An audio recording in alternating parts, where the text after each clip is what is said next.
cricket, I think, is going through a fantastic phase right now of growth. Beyond our core markets, we are growing from strength to strength in our core markets in South Asia, which is always great, and it gives us the resources to invest elsewhere. 3 years back, we announced or refreshed our strategy, and there were 6 pillars really and 6 directions that we identified. And everything that we're doing right now goes through those lenses. And these are things like utilizing digital, pushing women's cricket, revitalizing our events, pushing participation, expanding into new markets, and US being the first cab off the ranks there, and Olympic inclusion and multi-sport being another aspect of it. So we traditionally have sold our media rights globally, and have had fantastic partners over the years, Disney Star, most recently in the previous cycle, and now again in India. But the structure was, we felt, inhibited our ability to grow in specific markets because the rights were handed over lock, stock, and barrel globally to one licensee, and then they were sub-licensing everywhere. What we did 2 years back when we went back to the market was to actually do away with that and go territory by territory and deliberately not do deals in a number of territories.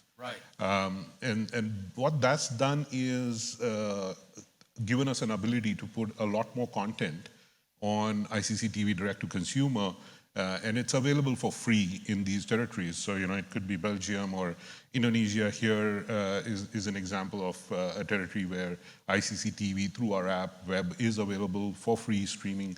And it's given us the ability to promote to those audiences. I mean, these are from Belgium and Germany. So we are talking to our audiences there. We're building audiences gradually over there. It's exciting for us because we're getting numbers out of Germany, of Portugal. In this region specifically, Japan and Korea, I mean, we had 150,000 users in Japan tuning in to watch T20 World Cup coverage. Our session times in Korea were on an average 2 hours. We had 2.4 million users, fans come in from Nepal. So that's pretty exciting for us. It helps us identify where we are going to focus our effort on. This World Cup itself had about 15.5 million plays, initiated by about 4 million fans, all in what we call non-core territories. So these are not countries that you would associate with cricket normally. Let's talk about the impact in the US, because I know the social following for certain stars is just quadrupled there. And just tell me, I mean, it's the first time, so there was bound to be glitches, which I know you'll discuss, but what was the overall impact? We were blown away by the impact, and I think America was blown away by it.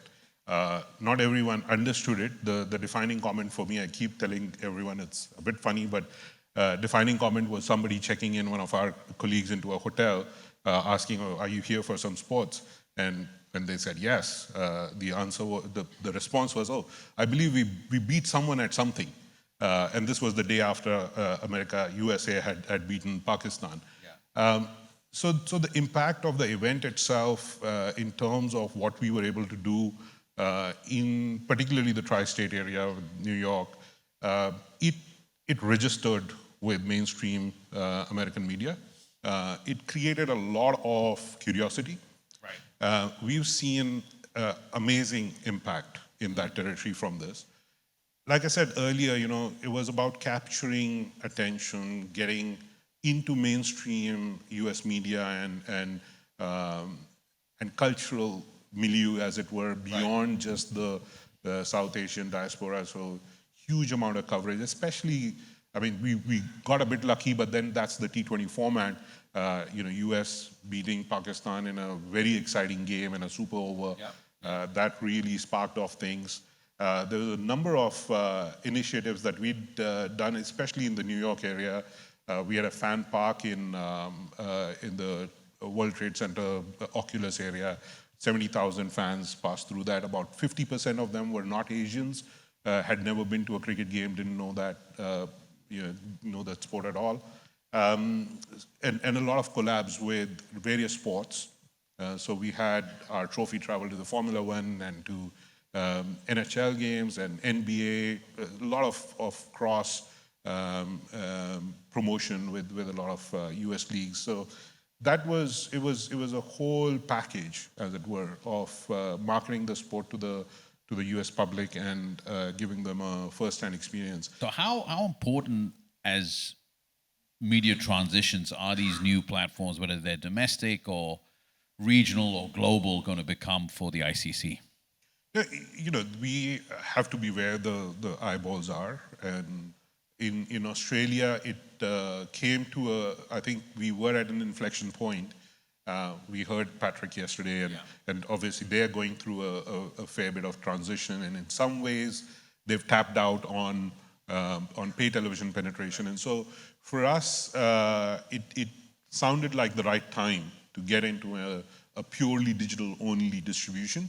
Prime Video has the best penetration amongst all platforms in Australia. So it sounded like the right time to make that shift. And I think that's gone off really, really well. And I think that will continue to build from strength to strength. Women's is a huge growth focus for us. And a lot of our members also immediately recognize the value in perhaps shifting focus to women's cricket, because men's cricket has a bit of crowding on the top, and it's a bit more of a level playing field, and especially at an under-19 level where it tends to be more even anyway, because it's still at an age group where infrastructure or legacy doesn't really play a big role. So yeah, under 19s, that's been super exciting, and we'll have the next edition next year.